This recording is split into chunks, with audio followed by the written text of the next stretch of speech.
there are number of scheduling techniques which are used in different organizations, but the information or knowledge about forward scheduling and backward scheduling is very important. اور اس کے ساتھ ساتھ finite loading اور infinite loading بھی بہت important ہے کیونکہ ان techniques میں یہ یوز ہوتے ہیں. Forward scheduling is basically it starts when the order is received, meaning کہ ارلیسٹ پاسبل ٹائم سے یہ شروع ہوتا ہے.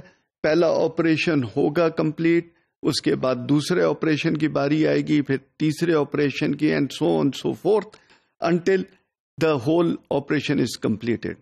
تو یہ شیڈیول ہوتا ہے اسٹارٹ سے. فرسٹ آپریشن کا شیڈیول ہوگا اینڈ سو آن ہم آگے موو کریں گے. اس کا یہ ہے کہ یہ جب ہم شیڈیول کرتے ہیں تو ہو سکتا ہے کہ یہ بہت ارلی کمپلیٹ ہو جائے.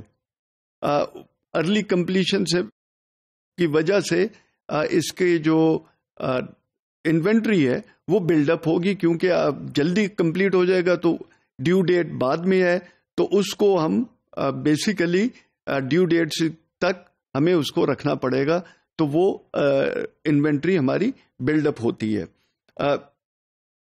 بیسیکلی یہ یوز کیا جاتا ہے to find the earliest possible finish time, کہ کب ہم اس کو جلدی سے جلدی ہم کب اس کو کمپلیٹ کر سکتے ہیں.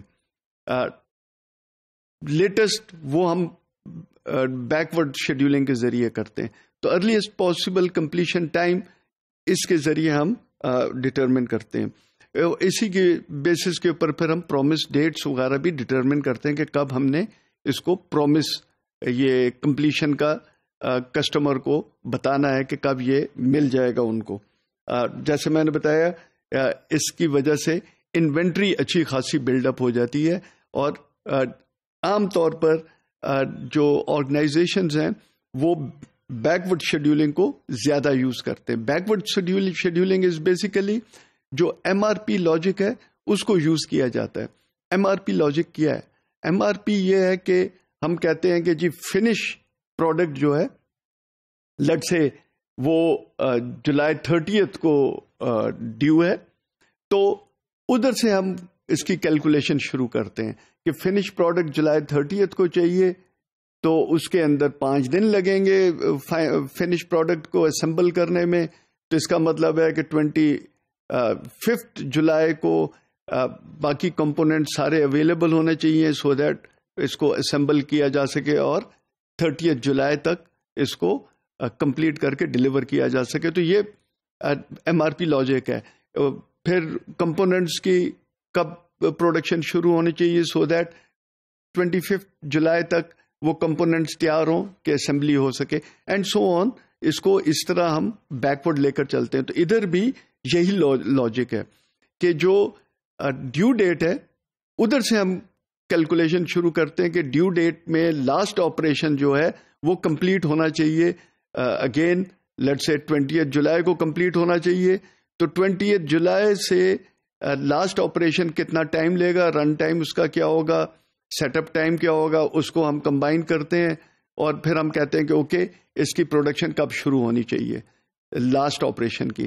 اس سے پھر ادھر سے پھر ہم جب اس کی شروع ہوگی لیٹ سے 15 جولائی کو شروع ہونی ہے، تو 15 جولائی سے پھر ہم دیکھتے ہیں کہ اس سے پہلے والا آپریشن ہے وہ کب شروع ہونا چاہیے سو دیٹ 15 جولائی تک یہ آپریشن کمپلیٹ ہو اور لاسٹ آپریشن شروع ہو جائے. So that is basically backward scheduling.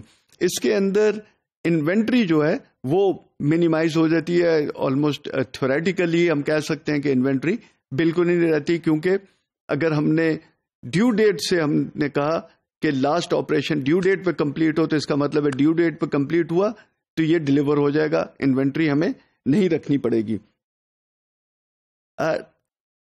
اس کے اندر چانسز ہیں کہ جو کسٹمر سروس ہے وہ افیکٹ ہو جائے، بیسیکلی کیونکہ ہم نے ڈیو ڈیٹ پر کمپلیٹ کرنا ہے لاسٹ آپریشن. ہو سکتا ہے اس سے پہلے والے آپریشن میں ڈیلے آ جائے اور اس کی وجہ سے یہ پش ہو جائے، ڈیو ڈیٹ کے بعد چلا جائے. سو اس کی وجہ سے کسٹمر سروس جو ہے وہ افیکٹ ہو سکتی ہے. آلدو انوینٹری جو ہے وہ سیو ہوگی، انوینٹری منیمائز ہوگی، انوینٹری بہت کم ہو جائے گی، لیکن کسٹمر سروس اس کی وجہ سے افیکٹ ہو سکتا ہے.